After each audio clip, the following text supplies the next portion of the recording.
Hi, my name's Tony. I've been playing guitar all my life. I'm passionate about it. And I was one of those players who didn't want to learn scales at all. It was to my detriment, obviously. And I advise anybody now, learn your scales, particularly if you want to get into rock soloing, and we all like to improvise. The minor pentatonic scale is where it all starts. This sounds highfalutin at minor pentatonic. It's not. It's a very simple scale, and I'll show it to you in the key of E. I'm presuming you know a few chords and know the structure of a rock and blues thing with your 1, 4 and 5 chords. So if I'm in the key of E, my 1 chord's E, my 4 chord's A, my 5 chord's B or B7.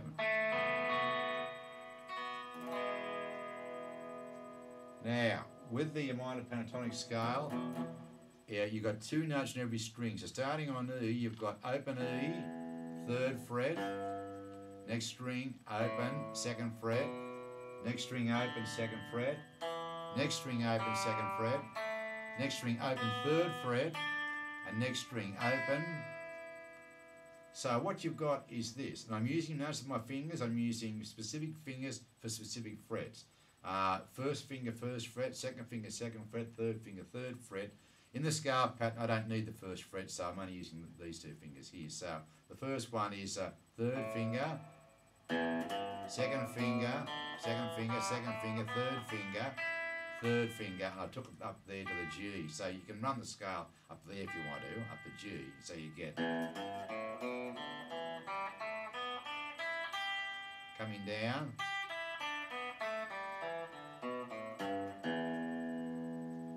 Now, when you're playing this, you'll build speed up with this as you go, but start off slowly. I can't stress this to anybody enough.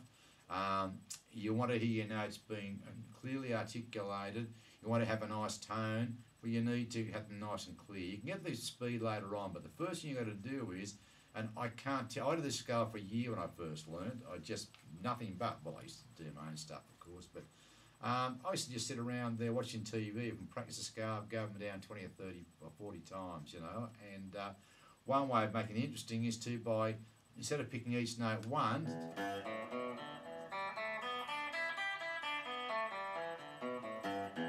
also too, I've got to mention this stage, alternate picking, you must pick down for your first stroke and up your second stroke. So if I go for the whole scale, I'm going down, up, down, up, down, up, down, up, down, up, down, up. That'll give you the speed, okay? Now another way of increasing speed and dexterity is by playing every note in the scale twice. So you get this.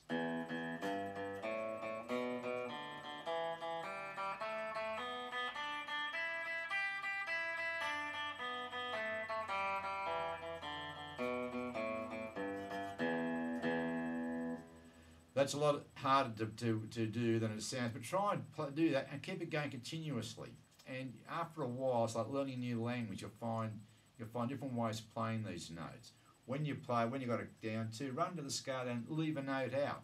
This is one good way of doing it. So I'm going to start from the high G there, come down, and I'm going to omit to play that open A string. And this, the sound's different completely.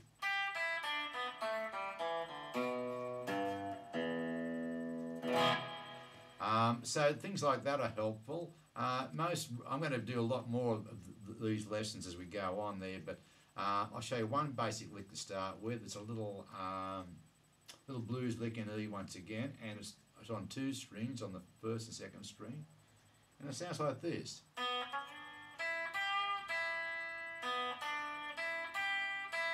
I want my dinner, I want my dinner. That's how I used to remember it. I want my dinner. And I teach my students exactly the same way. So that's a nice little lick for a start. And to make that a bit more bluesy, you can bend this G a bit, so you get this.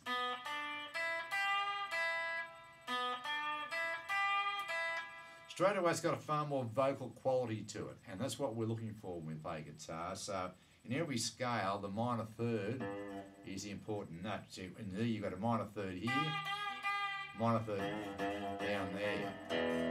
There's not a guitar player alive who doesn't like to bend that minor 3rd. Hendrix, his voodoo child.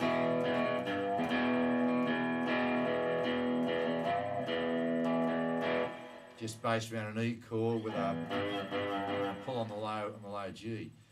So practice that as much as you can. Practice that one lick there, and practice over 12-bar blues. Get one of your mates or on your loop machine and just put a little loop down.